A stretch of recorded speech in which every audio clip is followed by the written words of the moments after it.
il faudra impérativement, si on veut enchérir physiquement ici en salle, être enregistré avant la vente. L'enregistrement se fera ici directement.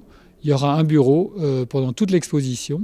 J'engage très fortement les acquéreurs à venir soit avec un plateau, soit de toute façon, il y aura une semaine donc après la vente pour venir chercher les voitures.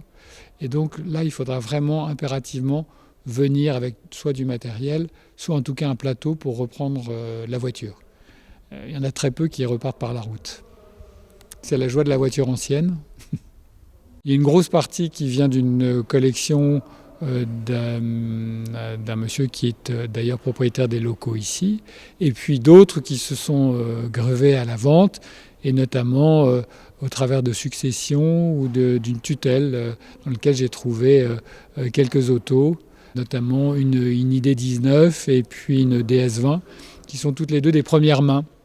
Et puis il y a surtout une voiture qui est une voiture qui s'appelle Pachys, les sociétés des usines Pachys. Et donc cette voiture, ce qui est amusant, c'est que c'est une deuxième main. Elle a eu que 2 propriétaires. Et donc la succession dans laquelle j'ai recueilli cette voiture, le propriétaire l'avait acquis en 70 et le premier propriétaire l'avait acheté en 1924.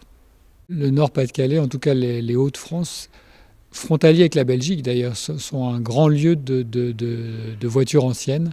Et il y a énormément d'amateurs et de plus en plus jeunes.